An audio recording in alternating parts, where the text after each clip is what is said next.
Wait, how does this work? You just press the button. This one? No, not that one. You're listening to Press the Button, a Ploughshares Fund podcast dedicated to all things nuclear. I'm joined now by Tom Kalina, Director of Policy. Joe Cirincione, President of the Ploughshares Fund. Philip Yoon, the Executive Director of the Ploughshares Fund. Development Director from Ploughshares Fund, Elizabeth Warner. And here's your host, Joe Cirincione.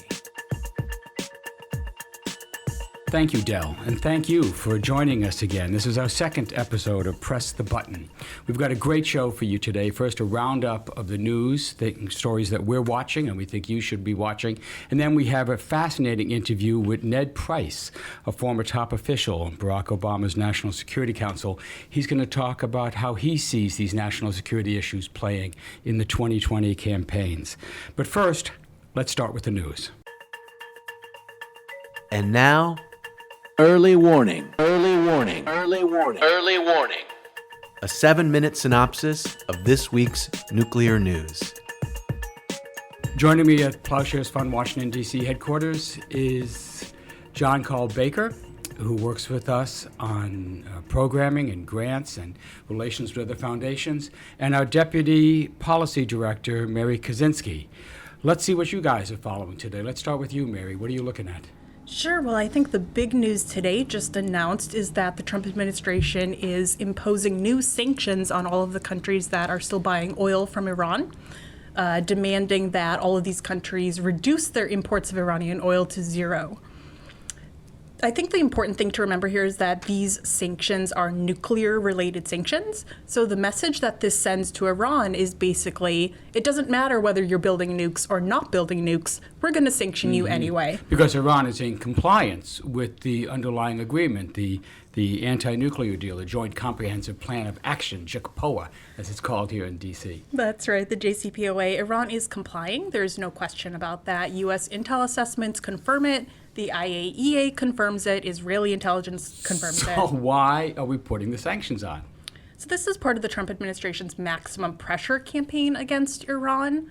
The Trump administration's Iran policy doesn't seem to be rooted in any kind of facts. It's basically imposing any kind of sanctions, any kind of pressure that the administration can in an attempt to change Iran's behavior on all fronts, but not now just nuclear. These sanctions don't actually hit Iran. They hit our allies. We don't buy anything from Iran, so we don't sanction our companies. We're hitting China, India, Japan, South Korea, people who do buy Iranian oil. How are they going to react to this? Well, they're not going to react well. All of these countries rely on Iranian oil. The oil market right now is very stretched, particularly because of the situations in Venezuela, Libya, Nigeria. There's not a lot of oil on the market right now. But is this part of a general, what does Pompeo call it, maximum pressure? Are there other aspects of this Iran policy we're seeing play out?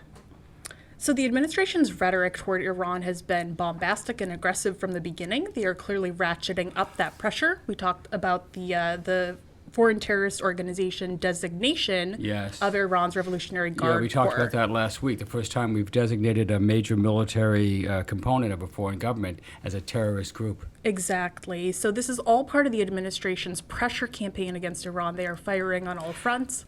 I'm going to ask you one thing. Then we'll go to another issue. Is there a difference between Bolton and Pompeo on this? Pompeo, at the testimony 2 weeks ago, seemed to indicate that he thought that the congressional authorizations for the use of military force passed after 9/11 might give him authority for military attacks on Iran. But then we have this story today that he said at a private group that of Iranian Americans that he would not favor military action. Tell me about that. Yes, that's exactly right. So Secretary Pompeo, when he was questioned about the use of military force against Iran, refused to rule it out when he was questioned by Congress in testimony a few weeks ago. However, privately, Pompeo had messaged to a group of Iranian diaspora members that the administration will not militarily intervene in Iran to force regime change. So Pompeo's messaging is a little bit mixed here. Do you think there's a gap between Bolton, who seems the more belligerent? You know, he wrote several times about that we had to bomb Iran. And Pompeo might be bombastic in public, but privately counseling restraint. What do you think? I think Pompeo's a little bit smarter about his Iran policy. The messaging, though, is very mixed from Pompeo. It's less mixed from Bolton. But both are very aggressive, both support the maximum pressure campaign. I think it's a very dangerous situation. Absolutely something we have to watch. Let's shift over to the other side of the Asian continent. What are you looking at, John Cole? I am looking at a story, this is one from the Japan Times, about how later this week, South Koreans are going to have a commemoration ceremony that it has now been 1 year since the historic meeting between President Moon Jae-in and Kim Jong-un of North Korea. But the North Koreans' participation is in doubt. They will probably not join. And the reason I flagged the story is because this kind of speaks to the fact that talks on the peninsula aren't going particularly well. And the reason for this is that talks between the U.S. and the North about the nuclear weapons issue aren't going very well. So this two-track process is kind of in doubt right now. Wow. Are there commemorations going on besides the official government one? Well, there are some commemorations going on in South Korea in civil society. I think there are some different groups that are organizing some activities and events that are happening apart from just the official government work. Yes. Yeah, I was talking to our friend and colleague Christine Ahn, who's going over what she said was going to be a massive demonstration in favor of the peace process. So let me just ask you quickly, what do you think? Denuclearization, peace between North and South, they're linked. Is there progress on either right now? I mean, I think there's more progress on the inter-Korean track. But obviously, if the North Koreans don't feel like the U.S. is really treating them fairly, they feel like the U.S. isn't going about diplomacy in a way that is favorable to them, and clearly the Hanoi summit did not pan out very well. Yeah. They're going to react in the only way, or one of the ways they can, which is to show the South Koreans, who are U.S. allies, that they're not real happy right now. Right. Thank you very much. Mary, do you have anything else? Joe, I'd like to turn it over to you, actually. What stories are you following today? I'm following my story. I have an article up in the Bulletin of Atomic Scientists, thanks for asking, Mary, that talks about the new moment we're in. And it's kind of guiding our work here at Ploughshares, and I think others are seeing the situation in a similar way. Despite the torrent of bad news that's coming out of Washington every day, the underlying trends give us reason for hope, and particularly on nuclear policy, the chance to possibly construct an alternative to the current policy. And these trends are, very briefly, one, the widespread recognition that the Trump policy has failed. It's made all the situations worse, not better. Two, a change of power in the House of Representatives brought in a new aggressive, progressive Democrats who can be a check on a dangerous president and test out new policy ideas. Three, the startup of the presidential campaigns. We're seeing presidential candidates start to bring these issues into their stump speeches. And four is the rise of the new mass movement, this civil action that we're seeing ever since the Women's March in January 2017 has brought millions of people into the political process in a way that we haven't seen in decades. And finally, the budgetary pressures are starting to hit home. And there may be pressure to cut the military budget. And when the Joint Chiefs are forced to choose, they don't choose nuclear. They go for the conventional military equipment that they really use. And that gives us a chance to possibly cut the nuclear budget. But we'll talk more about that in a later podcast because we are out of time. Thank you, Mary. Thank you, John Call, for your early warnings. We're now going to go over to an interview with Ned Price. He and I sat down and talked extensively about the issues we were just discussing, Iran and North Korea. I think you're going to like this. We're in the glass-enclosed studio at Ploughshares headquarters in Washington, D.C. with Ned Price, who is the Director of Policy and Communications of National Security Action, and we'll talk about what that is in a bit. You've probably seen Ned on TV. You've heard his voice in various locations. He has quite a stellar career.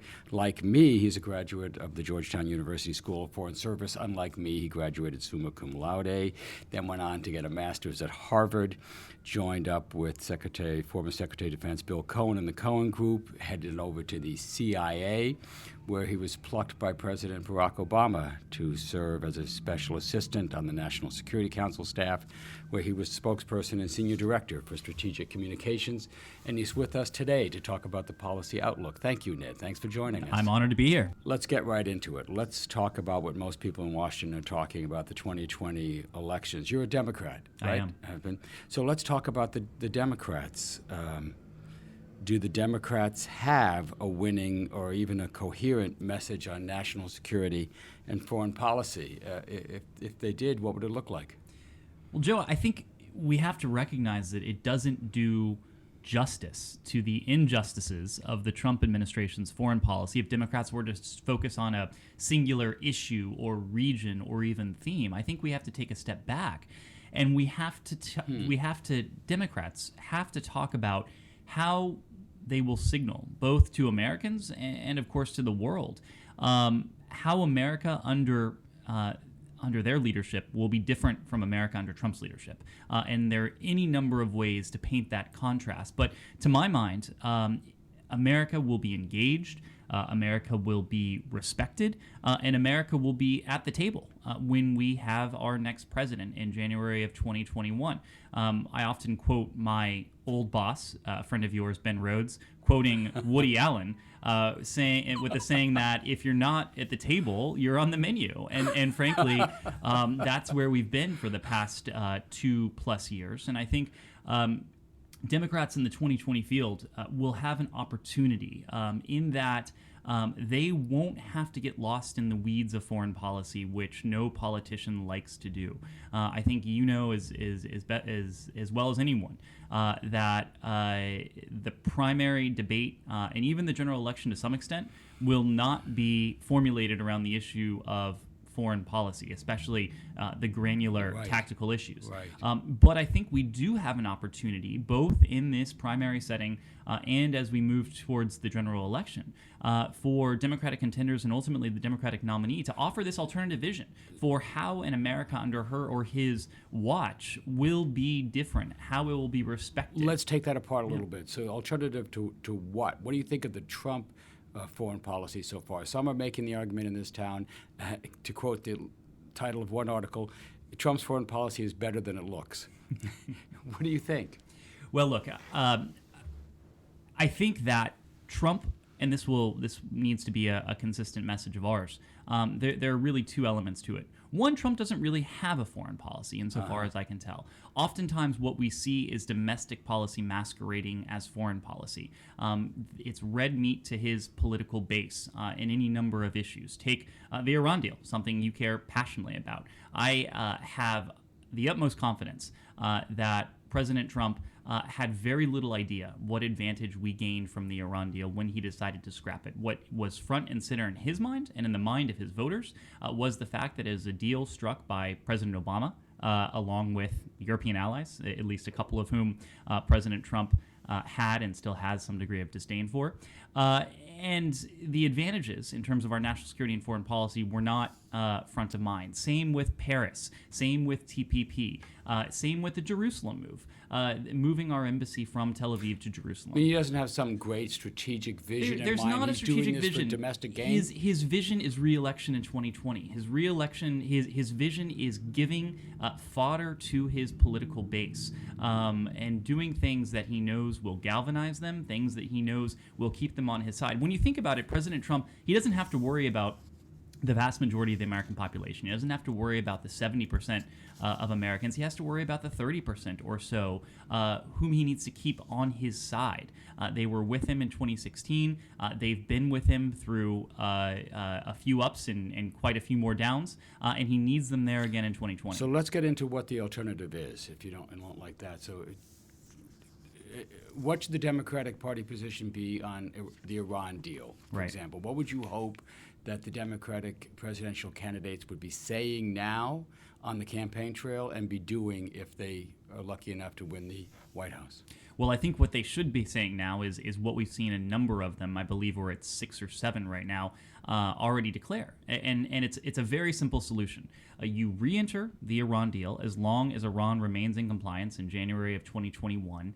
And to the extent that there are ongoing challenges, and there surely will be, issues that are both covered by the Iran deal and issues that were never envisioned as being part of the Iran deal, you have follow-on agreements. You know better than I do that the non-proliferation regime, non-proliferation agreements, are often predicated on the idea that you have a baseline agreement and then you build upon that going forward. And that's precisely what we think needs to happen with the Iran deal, is that the next Democratic president, early into his tenure, as long as Iran remains in compliance, re-enter into the Iran deal, and from there work with our allies, our European allies, the Chinese, the Russians, the same P5+1 arrangement, to cover issues like ballistic missiles that are a consistent concern when it comes to Iran. Right. This is the way we've always done arms control and nuclear security agreements. You reach agreement on what you can get. Kennedy got a limited test ban treaty on nuclear weapons, and you work towards a comprehensive deal later on. Sometimes that takes longer than you want, but that's the way it goes. And so the Iran deal didn't cover everything, but it provides the basis for follow-on agreements. And you think it's worth re-entering as soon as possible? Well, starting with the Iran deal, I think it makes the utmost sense to rejoin as soon as possible. Look, we know the Iran deal was working when Trump withdrew. We know it continues to work today. We heard that from our intelligence chiefs as recently as this year before Congress. Even the Trump State Department has consistently reaffirmed the effectiveness of the deal. But the other part of this is that having a check on Iran's nuclear program in the way that the Iran deal was and continues to provide makes all the other challenges we face with Iran all the more manageable. Mm-hmm. If Iran has an active nuclear program, it makes it all the more difficult for us to confront Iran when it comes to issues of cyber, when it comes to issues of ballistic missiles, when it comes to issues of its support for terrorism. All of its nefarious and malign activities, both in the region and around the world, become all the more difficult for us to confront Iran, both unilaterally and with our partners, when we have to worry about something like a nuclear program. So I agree with you. This just makes strategic and national security sense. This is what we should do. So it somewhat surprises me that not all the presidential candidates see it this way. So several of them, I think you're right, a half a dozen have said they're going to do this, but some are holding back. What do you think their political considerations are, or strategic considerations? Is the Iran deal a delicate issue for them? It could be. Obviously, the Iran deal is not popular in all corners. It was not popular when the Obama administration was finalizing it. It was not resoundingly popular when it went up for a vote before Congress. And that's because the Iran deal has faced stiff opposition from day one. There have been world leaders, few but very vocal world leaders, Netanyahu chief among them, who even came to our Congress to make the case that the Iran deal is not certainly not in Israel's interest, nor is it in our interest. There are some strange bedfellows between Netanyahu and some Gulf Arab countries who also have continually railed against the Iran deal. But I think there's also a strange domestic political dynamic here that has less to do with the strategic value of the Iran deal and more to do with domestic politics. President Trump picked up this idea that people like Netanyahu have propagated, that the Iran deal is, in his words, the worst deal ever consummated. Yes. And it's a line that I think has been parroted in political circles closely aligned with President Trump by people who probably have very little sense of what the Iran deal actually was. So I think there is in my view, profoundly mistaken view on the part of some Democrats that there is some political vulnerability here. Right, so they've kind of internalized that. They may not know the details of it either, and so think, well, maybe must be something wrong with this. Everybody's saying there's something wrong with this. In my view, this is the strongest non-proliferation agreement ever negotiated. This is actually stronger than the non-proliferation treaty, and I'm somewhat concerned that we see some Democrats talking about the flaws in the agreement or the shortcomings. It's not perfect, but it is far better than anything else I've seen negotiated. I think there's a myth, another myth that has been propagated here, that the Iran deal doesn't cover everything. Oh yeah, right. And doesn't cover ballistic missiles. It doesn't cover ballistic missiles, doesn't cover terrorism, doesn't cover human rights, cyber, everything else.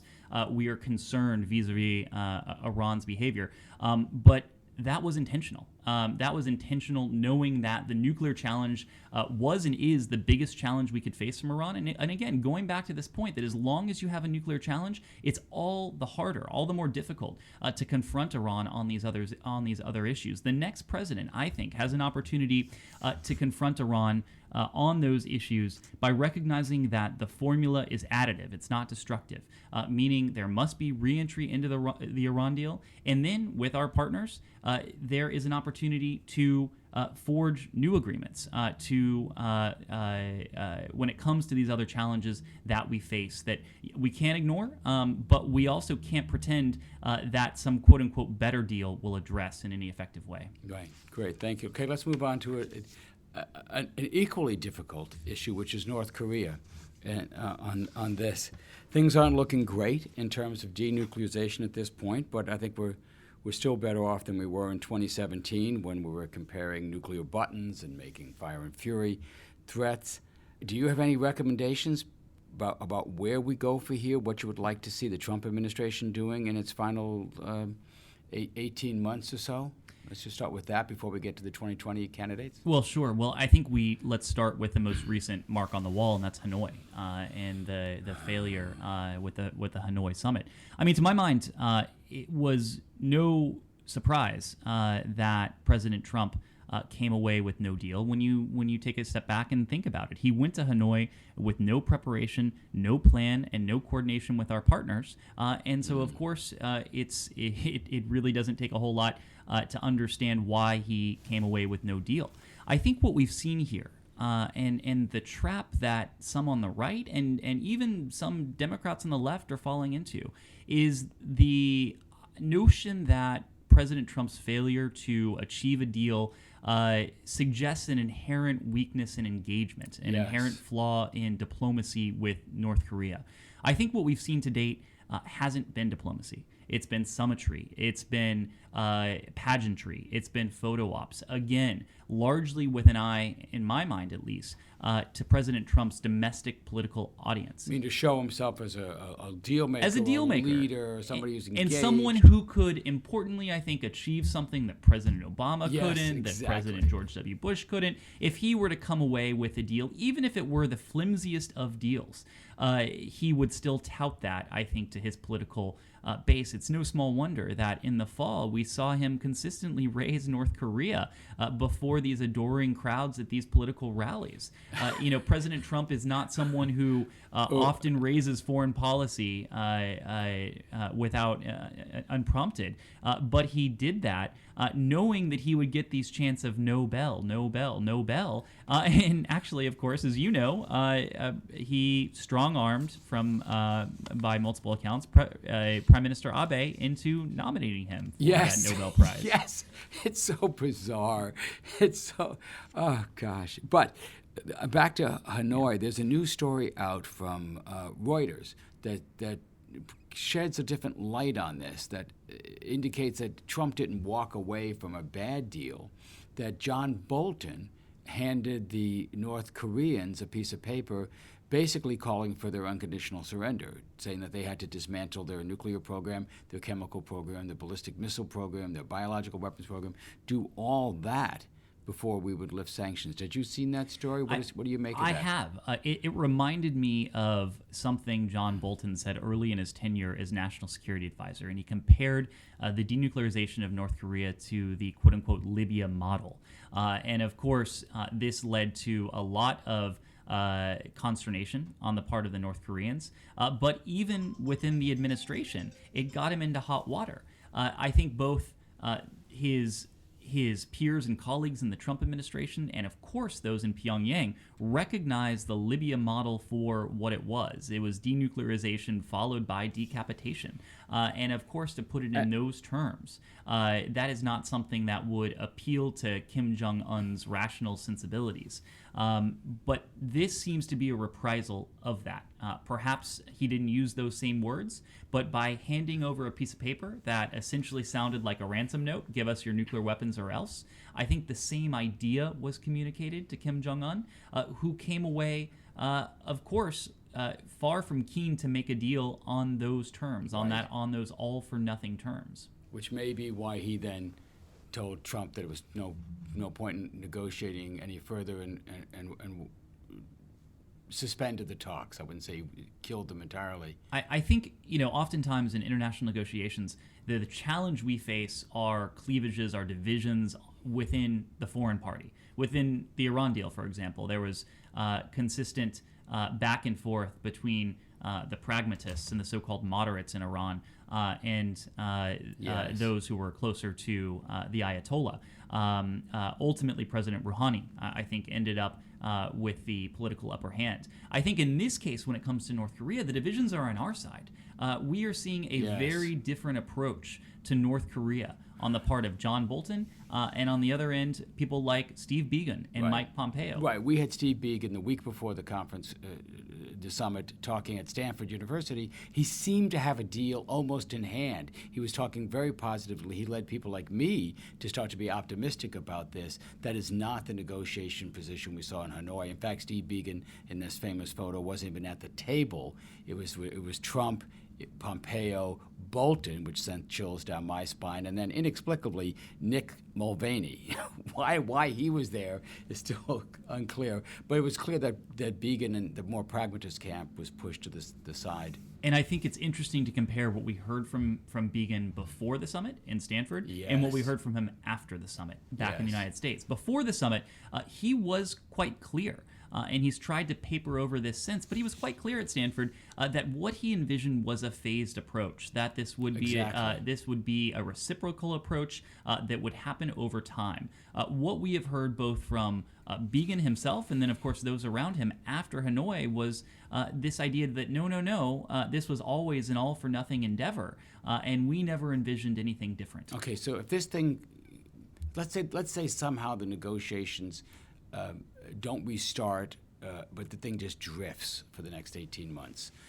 It's risky. There might be a return to belligerence, but let's say we survive the next 18 months without another war scare in North Korea. What do you think the next president should do? What do you think the 2020 candidate should be saying on this? There's nothing inherently wrong with engagement. I think for us to turn our backs on diplomacy and to consider it as a tactic that's not worth trying, I think we would be shooting ourselves in the foot. I think what 2020 contenders and ultimately what our next president should be saying is that we have to use this door that is now at least still slightly ajar and hopefully still will be in 2021 as an opportunity. And we need to test the proposition that real diplomacy, not this pageantry, not this symmetry between two leaders as a starting and ending point, but real diplomacy has potential here. And I think what that looks like is what it has looked like in all previous successful diplomatic engagements, where it starts at the working level, it starts at a level much lower than the Secretary of State and certainly much lower than the President of the United States. You allow professionals within the State Department, within the intelligence community, within our full, with a whole of government approach to do their jobs, essentially. And for this process to work up to the level of Secretary of State and to our next president, to ensure that the opportunity is ripe for the next president to sit down with her or his North Korean counterpart, assuming it's still Kim Jong-un at that point. But I think it has to look, it has to feel, and it has to be sequenced in a very different fashion from what we've seen so far. Yeah, good point. Although, would you expect the Republicans to support a democratic engagement with North Korea, or would they revert to form?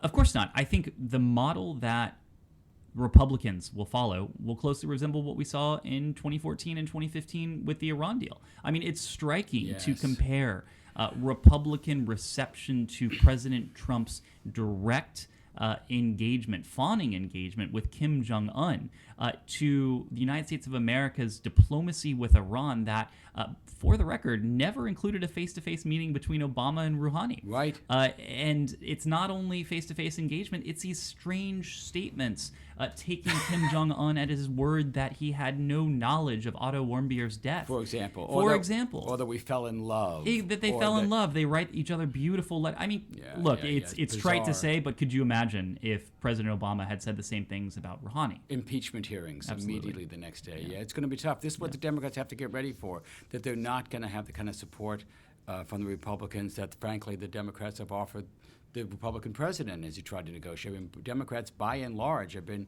supportive of this approach, a little, trying to get to the right of him, trying to be tougher on North Korea than Trump is, but by and large supported the engagement, hoping that it could lead to some kind of deal.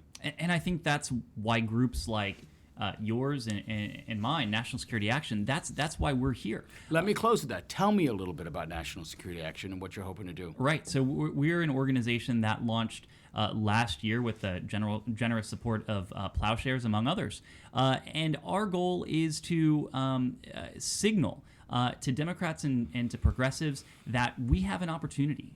We have an opportunity when it comes to foreign policy and national security, an opportunity unlike any we've had before because of what President Trump has done and what he represents.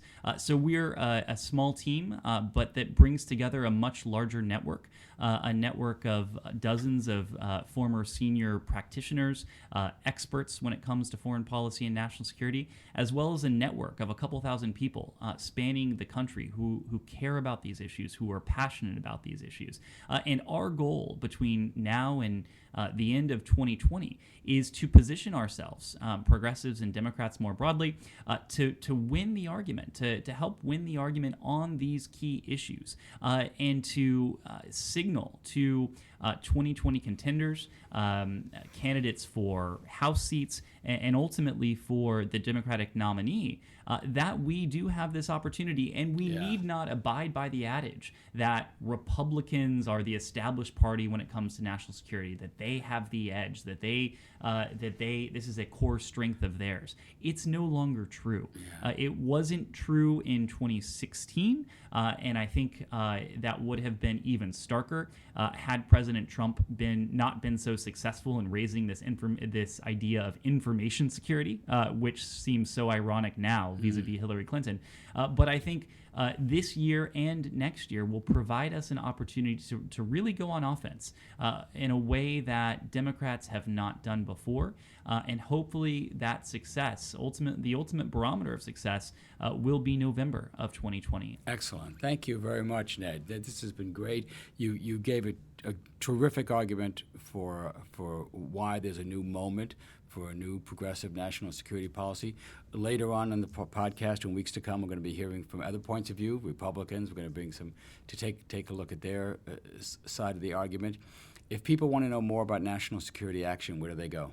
They can go to www.nationalsecurityaction.org, or they can email me, ned@nationalsecurityaction.org. Very accessible. Thank you very much, Ned. Thanks for coming in. Thank you.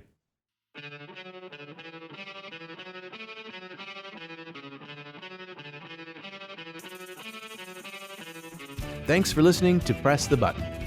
This podcast is produced by Delphine Vigil and Megan McCall. Audio engineering by Derek Zender. Theme music is by San Francisco-based bands 17 Evergreen and the Society of Rockets. To continue the dialogue and support our work, visit ploughshares.org.